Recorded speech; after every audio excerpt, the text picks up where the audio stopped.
Well, good afternoon and welcome once again to Ed's Orchids, and thanks for joining me. Now we're going to have a look at cymbidiums today.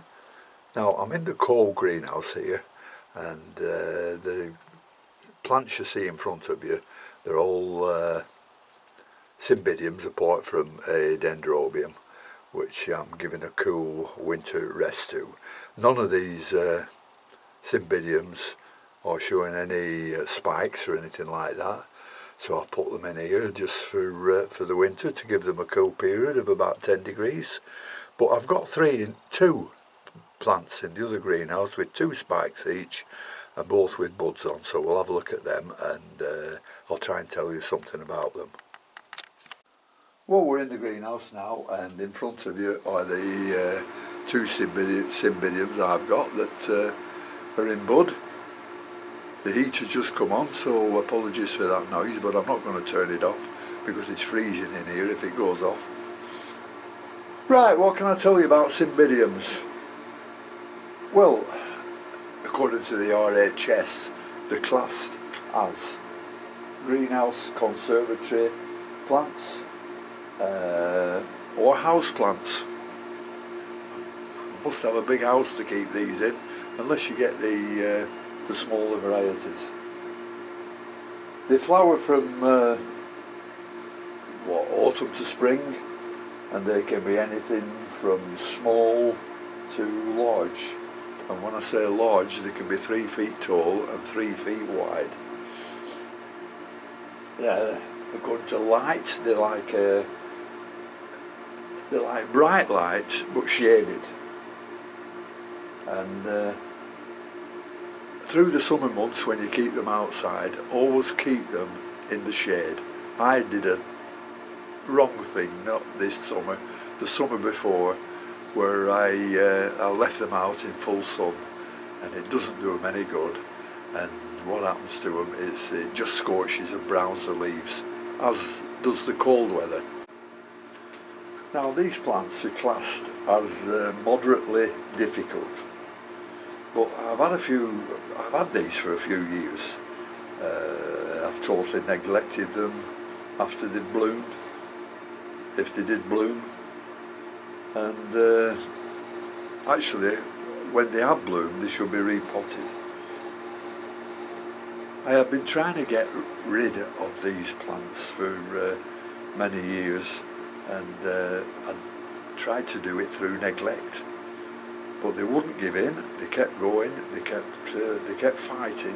So I can't see as these are moderately difficult.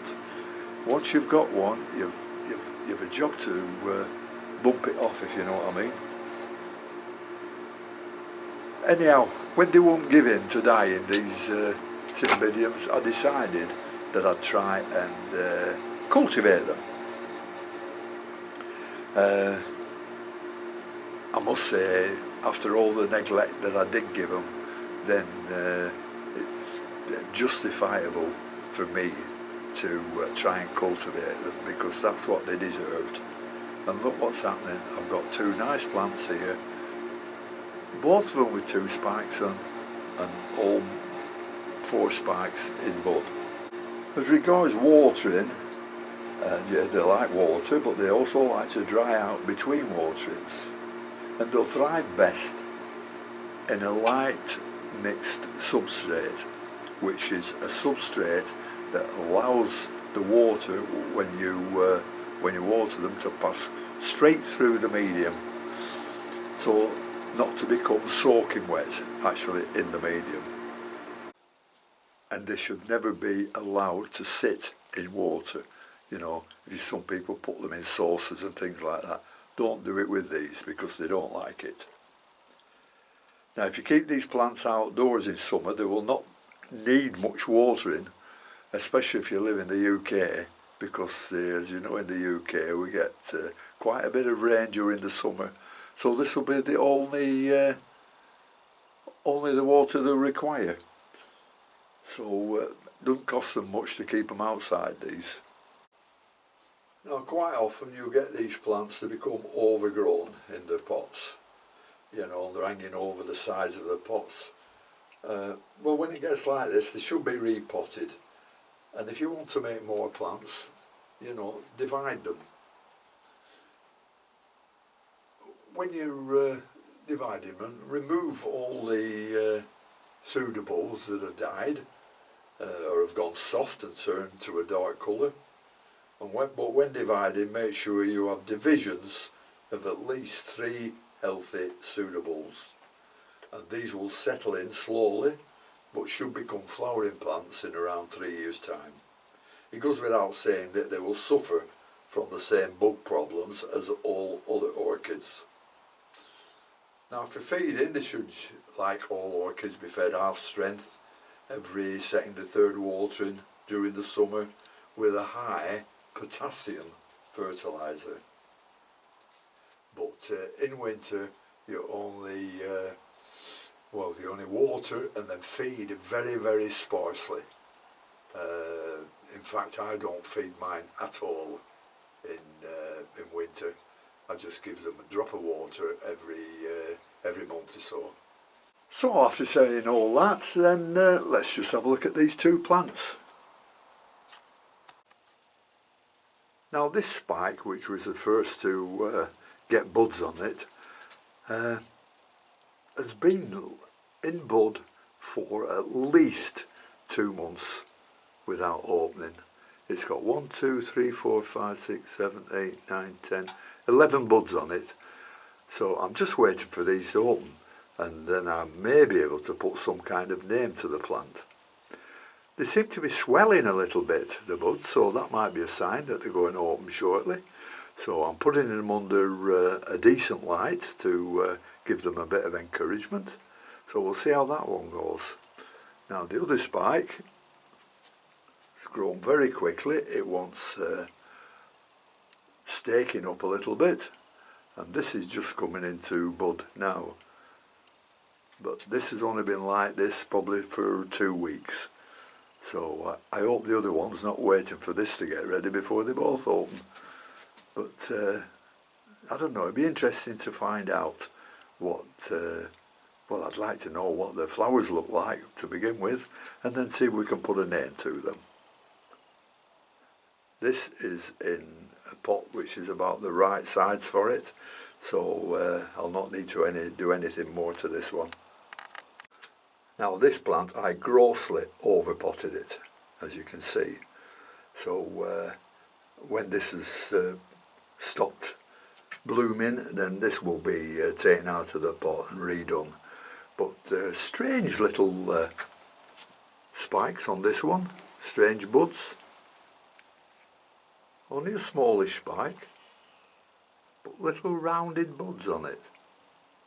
And you can see from the other spike what it's like. Plenty of buds on them, but this is another one. I'm wondering what it looks like, and quite interesting. This needs staking, which I'll do in a minute. You know, a lot of people let the blooms hang over the sides, but I like to see them straight up so I can look at the blooms properly, and in that way they don't take up much room at all. You know, if you have them hanging over the sides, you need more and more room, but if I stake them and grow them upwards, then I don't need as much room to accommodate them. Now one spike, as you can see, is growing straight up without being staked, so I'm presuming that's the normal way that this type of plant, or whatever it is, grows, excuse me. So the one that's hanging over the side here, I'm going to stake up.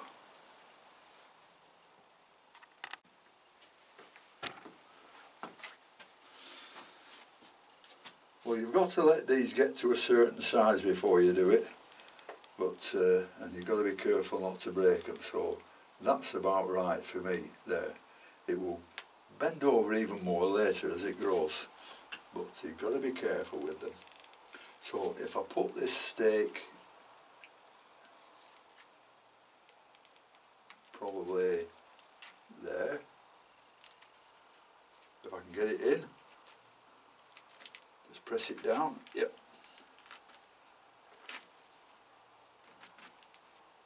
I'm not bothered what length it is just yet. And I'll get a little clip, excuse me.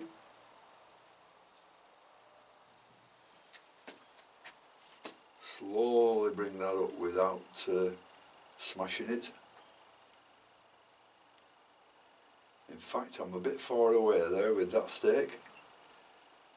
So instead of putting a clip on it, I'll just put a little bit of wire to hold it in place.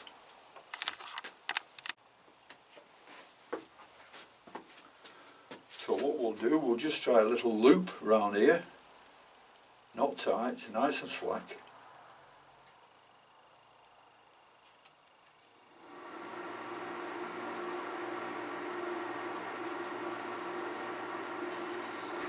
And then we'll go up here around the post. Now that, I know it doesn't look good, but give it a week or two and I can take that off and the plant will be growing straight up. Well, I don't think there's much more I can say about these. That I'm very pleased that I gave them a bit of time and brought them on a little bit, and I'm very excited to see what the buds will produce.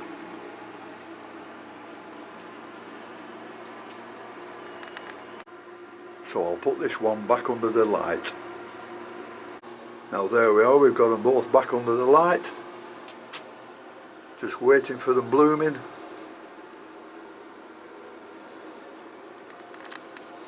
So thank you very much for watching.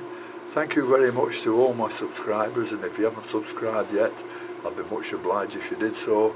It does help the channel somewhat. So until next time, once again, thanks for watching, and until that next time, I'll see you all later. Bye.